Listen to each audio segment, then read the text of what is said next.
So ఇప్పుడు రాష్ట్ర వ్యాప్తంగా ఫోన్ ట్యాపింగ్ అనేది కలకలం రేపుతుంది. కీలక నేతలు కూడా రోజుకి ఒక్కొక్కరుగా గతంలో ఉన్న అధికారులని బయటికి తెచ్చే ప్రయత్నాలు అయితే చేస్తున్నారు. అండ్ ఇక్కడ డీజీపీని కూడా వదలలేదు. బీఆర్ఎస్ హయాంలో పోలీస్ బాస్ ఫోన్ కూడా ట్యాపింగ్. కీలక పోస్టులోని ఐఏఎస్లు ఐపీఎస్లపై ఎస్ఐబి నిఘా. సిటీ టాస్క్ ఫోర్స్ మాజీ DCP Radhakishan Rao arrest. And అదుపులోకి ఎస్ఐబి సిఐ గట్టుమల్లు భూపతి, ప్రణీత్ రావు డ్రైవర్, భుజంగరావు తిరుపతన్నకు 5 రోజుల పోలీస్ కస్టడీ. ఫోన్ ట్యాపింగ్ కేసులో రోజుకో విషయం బయటకు వస్తుంది. గత బీఆర్ఎస్ ప్రభుత్వంలో డీజీపీ సహా కీలక పోస్టులో ఉన్న ఐఏఎస్లు ఐపీఎస్ల ఫోన్లను కూడా ట్యాపింగ్ చేసినట్లు స్పెషల్ టీం దర్యాప్తులో తేలిందని తెలిసింది. బీఆర్ఎస్ హయాంలో పనిచేసిన ఓ డీజీపీ ఫోన్ను ప్రణీత్ రావు టీం ట్యాప్ చేసిందని, ఆయన ఇతర పార్టీల నేతలతో మాట్లాడుతున్నారనే అనుమానంతోనే నిఘా పెట్టిందని సమాచారం. వేరే పార్టీల లీడర్లతో టచ్లో ఉన్నారనే సమాచారంతో ఆ డీజీపీపై అప్పట్లో కేసీఆర్ ఆగ్రహం వ్యక్తం చేసినట్టు ప్రచారం కూడా జరిగింది. ఆ తర్వాత అధికారంలో కొంతకాలం సెలవులో వెళ్ళడం అటు పోలీస్ డిపార్ట్మెంట్లో అటు మీడియాలోనూ చర్చనీయాంశంగా మారిందని చెప్పేసి కూడా వచ్చింది. దాని విషయం పైన ఫోన్ ట్యాపింగ్ వెనక కేసీఆర్ రాజకీయ కక్ష సాధించేందుకే ఇలా చేశారు. కేసును సిబిఐకి అప్పగించి విచారణ జరిపించాలి. నాటి సర్కార్ చెప్తేనే పోలీసులు ట్యాప్ చేశారని చెప్పేసి ఫైర్ అయ్యారు. అదే అంశం పైన సో ఇక్కడ చూసుకున్నట్టయితే బంజారాహిల్స్ పిఎస్లో రాధాకిషన్ రావు డీజీపీని వదలలేదు.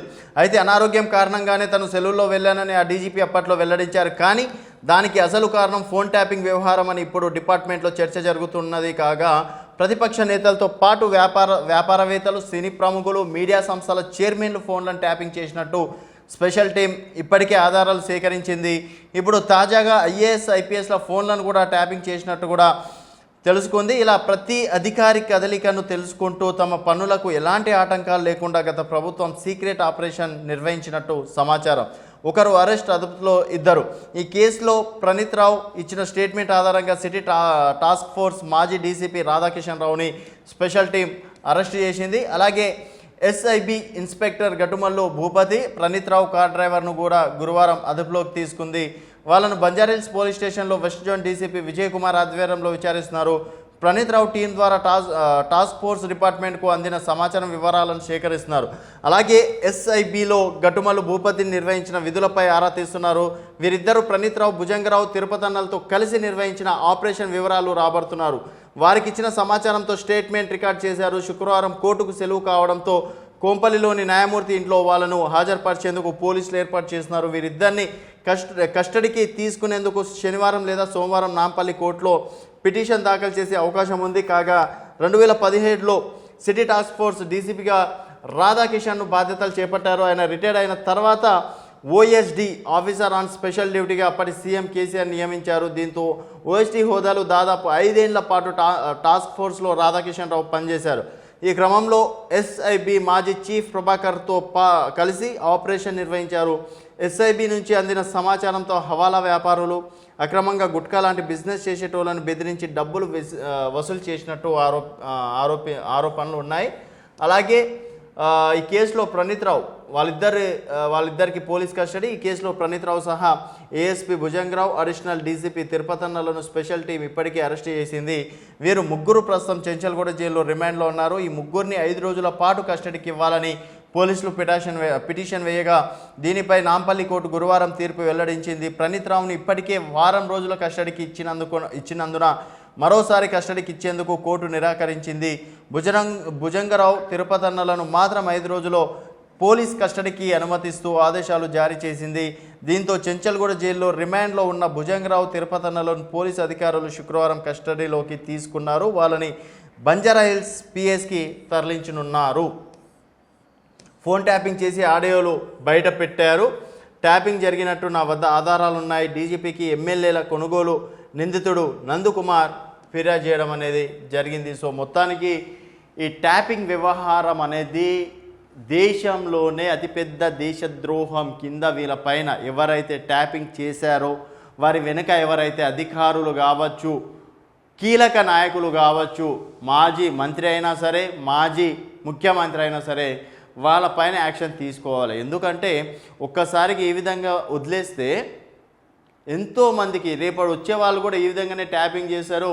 అండ్ వాళ్ళ విధులకి ఆటంకం కలిగించకుండా వారికి అడ్డొస్తున్న వారిపైన కావచ్చు, వారిపైన ఏదైనా లీకేజ్లు ఇచ్చేవారు కావచ్చు, వాళ్ళందరినీ తొక్కే ప్రయత్నం చేసే అవకాశాలు ఉన్నాయి. ఏ ఒక్క వ్యక్తి హక్కు అంటే వ్యక్తిగత హక్కు స్వేచ్ఛని భంగం కలిగించే హక్కు ఎవ్వరికి కూడా లేదు. ఇది రాజ్యాంగంలోనే ఉంది, ప్రాథమిక హక్కుల్లో ఉంది, ప్రాథమిక విధుల్లో ఉంది.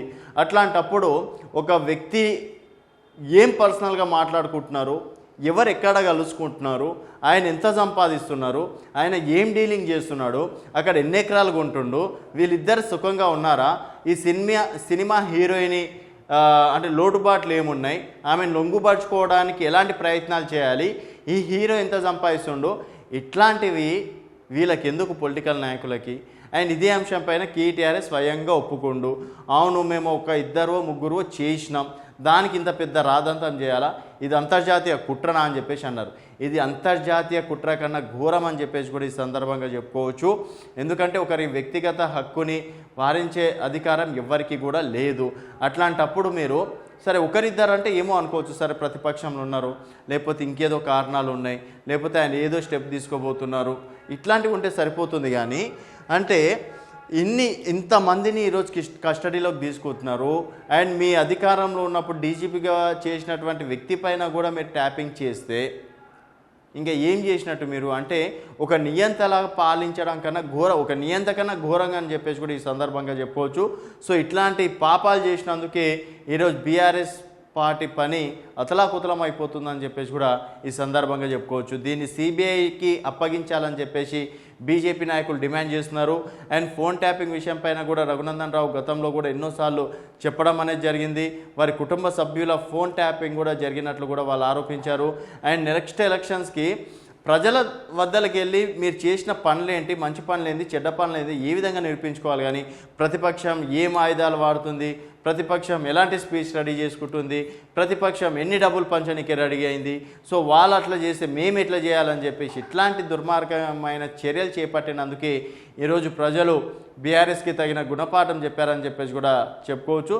సో మొత్తానికి దయచేసి ఈ ఫోన్ ట్యాపింగ్ ఇష్యూని పెద్ద ఎత్తున అంటే పర్సనల్గా తీసుకొని ప్రతి ఒక్కరిని అరెస్ట్ చేస్తే తప్పించి నెక్స్ట్ గవర్నమెంట్ ఎవరైతే ఉంటారో వాళ్ళు కూడా ఒకరికి ఫోన్ ట్యాపింగ్ చేయాలంటే భయపడే విధంగా సెంట్రల్ గవర్నమెంట్ దీంట్లో సిబిఐకి అప్పగించి తగు జాగ్రత్తలు న్యాయం చేస్తే బాగుంటుందని చెప్పేసి కూడా ఈ సందర్భంగా చెప్పుకోవచ్చు.